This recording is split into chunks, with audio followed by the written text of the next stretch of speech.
Hi guys, in this video pag-uusapan natin itong Genesis Universe, and itong Genesis Universe guys ay isang play to earn game under Binance Smart Chain. So ang pag-uusapan natin dito kung magkano yung initial investment, and syempre kung magkano yung potential earnings at kung kailan yung return of investment. So sasabihin ko lahat yung information na yan dito sa video na to guys. So make sure na tapusin nyo itong video para maintindihan nyo ng gusto kung paano mag-earn dito sa Genesis Universe. So first na gagawin natin, click lang natin tong Start Universe, and syempre ko-connect natin siya sa MetaMask address natin. And syempre gagamitin natin yung username natin na Dalarin. And kapag meron kayong invitation code, i-click nyo lang to, optional yan. So ilalagay nyo lang dito. So meron tayong invitation code guys, nasa comment section at nasa description box. Tapos magfa-flash dito guys yung invitation code natin. So ayan. So meron tayong bonus gamit yung invitation code na yan. Next na gagawin natin, click lang natin yung confirm and mamimili tayo kung anong gusto nating background. So meron tayong Indian mythology dito, Greek mythology, Norse mythology, may Egyptian mythology, Chinese mythology. Kung gusto nyo namang malaman kung ano yung invitation code nyo guys sa mga gustong mag-refer nitong game na to at kumita din, click nyo lang itong farm. Tapos meron tayong lock up dito. Click nyo lang yung lock up and ito na yung invitation code nyo guys. Invite friends to participate in the lock up to get points. Sabi niya dyan. Click nyo lang yung arrow na yan and copy nyo itong invitation code nyo. Tapos pwede nyo nang isend sa mga kaibigan nyo. At kung gusto nyo naman na i-scan lang nila, meron tayong QR code dito guys. So scan nyo lang to and madadirect na kayo dito sa website ng Genesis Universe. So sa mga interested dyan, scan nyo na to guys para hindi kayo mapunta sa mga scam link. So ito yung pinaka safest way para makapunta dito sa website nila. So i-close muna natin yan. At ang susunod na gagawin natin guys ay kung paano maglagay ng POW token o kaya GUT token dito. So ang gagawin nyo lang, click nyo lang itong swap. Tapos magpa-pop up na itong sarili nilang swap dito mismo in-game guys.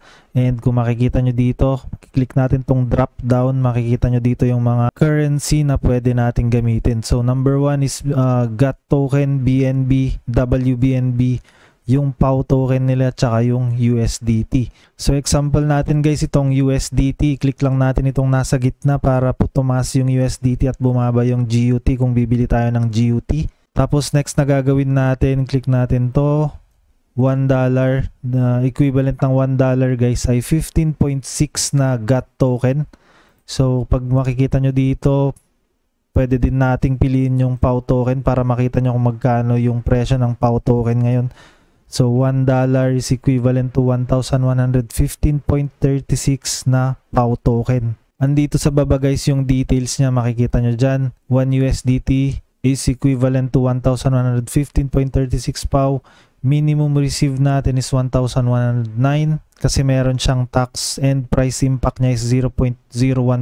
Ang liquidity provider fee naman niya is 0.0025 USDT lang. So i-approve nyo lang to kapag i-swap nyo na and may magpa-pop up dito sa MetaMask nyo. I-confirm lang natin yon para ma-approve yung swap dito sa in-game. So hindi na natin kailangan i-swap sa PooCoin or PancakeSwap or kahit anong decentralized exchange na pwedeng pag-swapan. So pwede na dito sa in-game. Mas madali na ito guys compared dun sa mga ibang NFT games. At makikita nyo naman dito guys kung magkano yung amount ng 1 GUT token pag sa USDT or sa dollar. $1 is equivalent to 15.5 na GUT token ngayon guys. Pero syempre makikita naman natin dito na volatile nga itong tokens natin dito kaya taas baba lang siya. Pero as of now, September 30, 2023 guys, $1 is equivalent to 15.5 GUT token.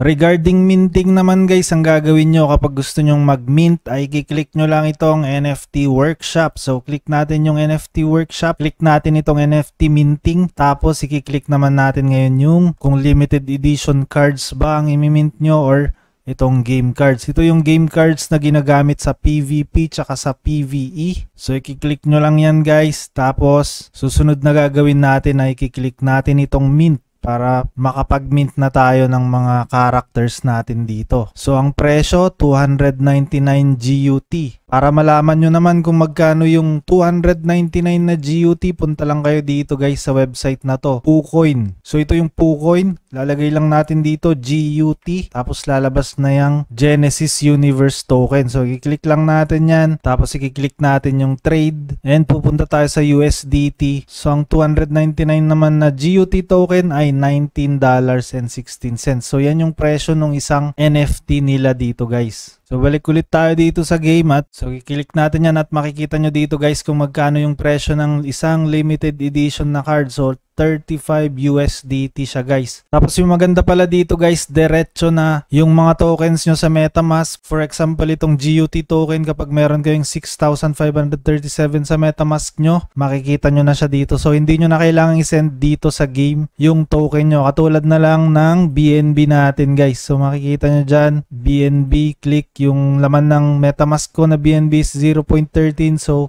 nare-read na niya dito. So hindi nyo na kailangan i-send. So nakapag-mint na tayo kanina ng mga NFTs natin at nandito na sila sa Combat Camp. So kung i-click ko tong Combat Camp guys, i-click ko tong plus sign. Dito na yung mga NFTs natin na na-mint natin kanina. So ang gagawin nyo lang para may ilagay sila dito ay i-click nyo lang itong plus sign. So andito na ako sa Warrior guys, kaya andito na yung mga NFTs ko. So papakita ko sa inyo kung paano maglagay dito ng NFTs. Example lang to. So ito, click natin siya and i-click lang natin yung confirm. So andyan na siya guys. So ito kapag beginner kayo, since Warrior yung napili ko, nilagay ko na sa Warrior yung mga NFTs ko. So click ulit yung beginner, click natin yan, confirm, tapos yung isa, lagay din natin to, confirm. Tapos pwede nyo nang i-click yung team up. Since Warrior tayo guys, pupunta tayo dito, tapos i-ready natin para makita nyo kung paano yung gameplay nya. So card game lang ito guys, click lang natin yung fight, tapos mamimili lang tayo dito ng makakalaban natin. Ito si Rander Miller, piliin natin yan, click natin yung challenge, confirm. So hindi na daw tayo pwedeng makipaglaban dun sa mga walang rank na players since rank 5 na tayo dito. So kalabanin natin itong rank 3. Challenge natin yan and click natin yung confirm para makita nyo lang yung gameplay nya. So ayan, makikipaglaban na siya guys. Kinonfirm ko na din dun sa MetaMask natin. Meron siyang konting gas fee, 5 pesos. Ayan na guys, nag-start na yung game. So ganyan lang siya. Sobrang basic lang niya. At nakikipaglaban na yung mga cards natin. Matatalo tayo dito guys, pero makakakuha pa rin tayo ng key. So yun lang naman yung kailangan nating makuha dyan. Next na gagawin natin, i-close natin yan. Pupunta na tayo sa pub para makita natin yung key. So yun yung nakuha nating key, meron ng dalawa. Tapos kapag meron na kayong key dyan, pwede na kayong mamili dito. Kahit anong chest guys, swertehan lang to kung magkano yung makukuha yung GUT token dito. GUT token yung mga laman ng mga box na to. So i-click natin yung next and approve natin ngayon yan para makita nyo kung anong laman. Approve na lang ulit natin yun, tapos makikita na natin kung anong laman nitong box na to or chest, treasure chest pala. And yun na, nag-open na yung chest. Buksan ulit natin, gagamitin ulit natin yung last na key natin para makita nyo kung magkano yung laman. So wala naman ng mga gas fee yun kasi yung kinukuha lang ng MetaMask natin yung key natin. Eto na, nag-open na yung treasure chest natin. At oo nga pala guys, sali kayo dito sa Discord nila. Marami silang pa-events dito. Marami ding napapanalunan dito katulad ng mga nakikita nyo ngayon guys. So meron silang AMA. Ito, merong AMA na 1,000 GUT ang giveaway. Itong event na to, locked and loaded. 200V GUT ang binigay. May 300 GUT din. So mag-join kayo dito guys kung gusto nyo ng mga updates din nitong NFT game na to. Itong pagkakitaan, gaya na lang ng bagong online game na Genesis Universe. Sa launching nito kamakailan, ipinakilala dito ang kanilang mga character ng nasabing laro. As Genesis Universe is built entirely on blockchain, which is 100% on-chain. So yun nga pala yung nakita ko sa YouTube na video kasi nagre-research ako about sa legitimacy nitong project na to. So yun yung mga nakita ko, meron silang convention sa Pilipinas, sa Okada, at na-feature din sila dun sa news na PTV Philippines, kaya nakita ko na okay naman itong blockchain game na to. Pero syempre do your own research pa rin guys, and yung lagi naming sinasabi na only spend what you can afford to lose dito sa mga blockchain games.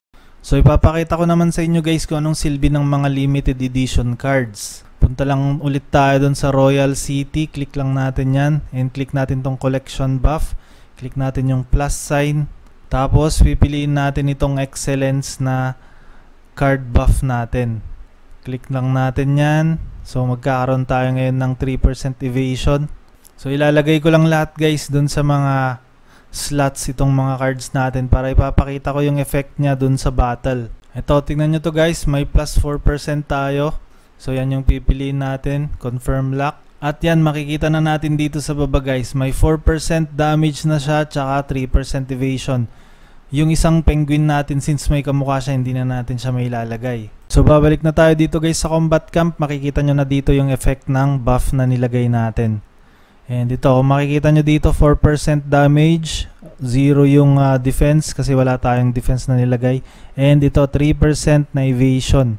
So yan yung effect niya guys. At meron din nga pala tayong mga task dito guys para makapag-earn din tayo ng tokens. So makikita nyo dyan, meron tayong 100 VGUT token kasi nakapag-generate tayo ng sarili nating link at makukuha na natin itong reward na to. Ayan, nakuha na natin guys. Kung makikita nyo dyan, nadagdagan na yung VEGUT token natin. Nandito yung VEGUT token natin guys, nadagdagan na siya. And again, yung website nga pala nila guys, makikita nyo naman dyan, genuniverse.io.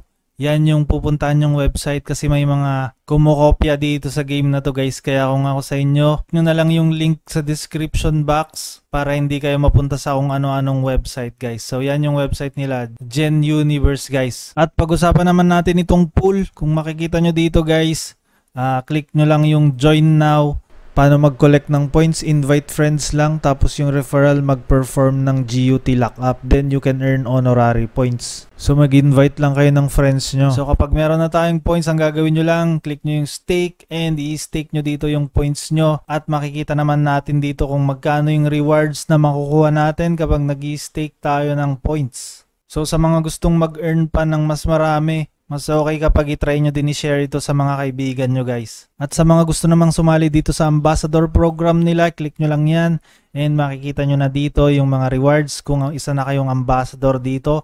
So ambassador privileges, makikita naman natin dyan guys, generate an ambassador's invitation link. New user is considered valid once he/she perform NFT mint. So kapag nakapag-mint kayo dito guys, considered na kayo na ambassador. For every new user that registers through the ambassador's invitation link, both the new user and the ambassador will receive 20 GUT respectively. So sa ambassador rewards, ito yung makukuha nyo guys kapag nakapag-invite kayo ng 10 na tao, kakaroon daw kayo ng additional reward of 100 GUT token. Pag 20 naman, 200 GUT. Every time an invited user draws cards, the ambassador will receive a VGUT reward equal to 10% of the card drawing amount. So 10% yan guys, malaki-laki na din yan. So ito naman yung honorary points. Ambassador can obtain honorary points based on their invites, token lockup to enjoy long-term income. The rewards are as follows. So accumulate 2,000 honorary points to receive 25 GUT plus 650 VEGUT na token. Accumulate 5,000 honorary points to receive 45 GUT plus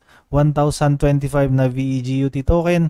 Kapag 50,000 naman daw is 700 GUT plus 15,625 na VEGUT token. So kung gusto nyo maging ambassador guys, click nyo lang to, I want to be an ambassador. At para maging eligible daw kayo guys, you must register as a Genesis Universe user and possess at least one of the following abilities. Hold 2,000 na GUT token. So including na yung mga nasa staking tsaka liquidity mining nyo. Owning a Genesis Universe collectible card NFT. And kailangan nyo daw itong i-lock para maging eligible kayo guys na ambassador. At dito sa Genesis guys, meron tayong tatlo. Yung pinakita ko kanina guys, first way of earning pa lang yun yung combat. Ito, yung pinakita natin kanina, PvP, PvE. Second way of earning nila guys, ito farm. So meron tayong liquidity, staking, may bago daw sila dito na diamond mine kasi may nakalagay dyan new mine. So yan, at pwede din tayo dito sa gold mine. So ipapakita ko sa inyo kung paano. I-click nyo lang yan, tapos click nyo yung stake, tapos select card. So yan yung mga card natin na pwedeng pang stake. Select nyo lang yung card nyo na gusto nyong mag-mine and click nyo yung confirm. So yan na siya, i-approve nyo lang.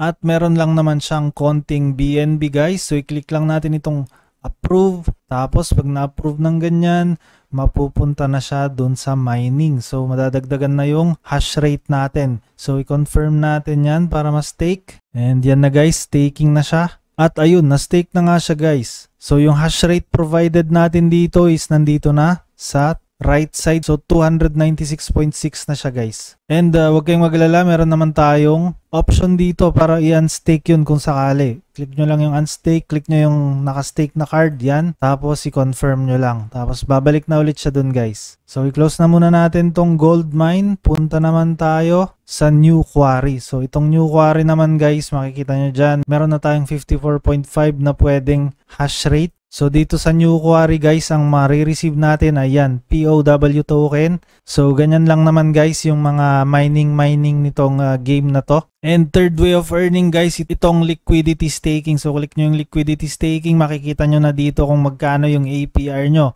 So ito naman yung mga APR guys ng liquidity staking dito. So GUT2 USDT liquidity pool, ang APR nito guys is 143.48%. Ang GUT2 POW naman na liquidity pool ay 74.83% kapag nag-i-stake kayo dito ng GUT. Kapag ito yung in-stake nyo na pair.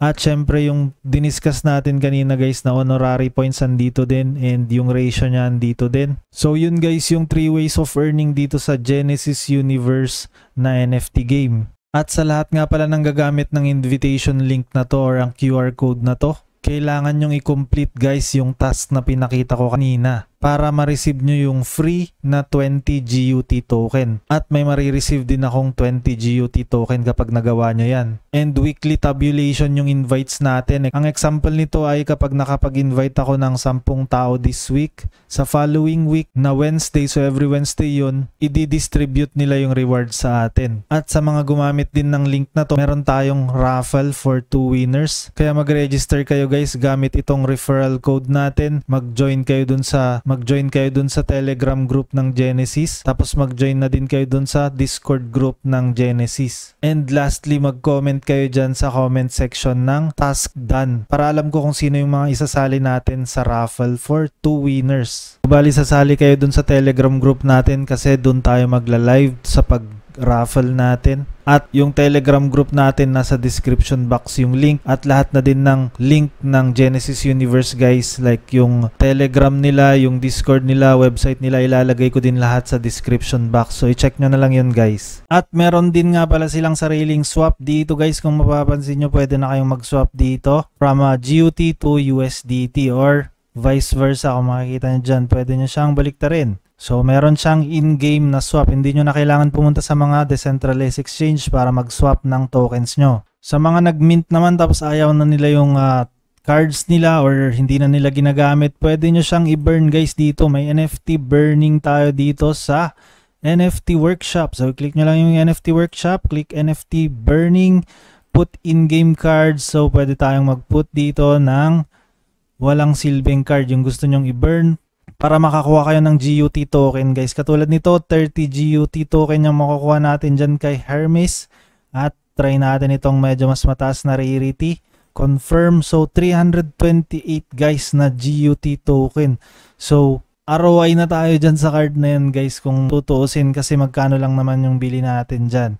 299 yung GUT nung minint natin. So kumita na tayo ng 100 plus dyan. Pero syempre hindi ko siya i-burn kasi magagamit pa natin siya in-game. So meron din silang equipment mystery box dito at meron din silang equipment crafting. So yan yung mga items na pwede nating i-craft dyan.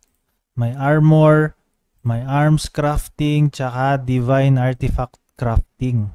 And lastly guys, pag-usapan naman natin yung NFT market. So saan tayo nag-buy and sell ng mga NFTs natin? And makikita nyo dito na may mga presyo na sila. So GUT, 35 GUT itong common. So $2.23. At pwede din nating i-filter gamit yan. So mamili lang kayo dito kung anong gusto nyong option. Kung 3 star lang ang gusto nyo magpakita, i-click nyo yung confirm. At 3 star lang yung mga magpapakita dito. Kung gusto nyo yung pinakamura, click nyo yung lowest to highest, confirm, and makikita nyo na yung lowest to highest dito sa marketplace. So yan lang guys yung about dito sa NFT game na Genesis Universe. Pag bago pa lang kayo sa channel, huwag nyong kalimutan na i-click yung subscribe button, click nyo na din yung notification bell, set nyo yan sa all para every time na meron tayong bagong NFT game, mano-notify kayo. Yun lang guys, maraming salamat, bye bye. Disclaimer: this content is for education and entertainment purposes only. Galaran TV does not provide investment advice. The information is being presented without consideration of the investment objectives, risk tolerance, or financial circumstances of any specific investor and might not be suitable for all investors. Past performance is not indicative of future results. All investing involves risk, including the possible loss of principal. Some videos have benefactors. Always do your own research. Never invest more than you are willing to lose.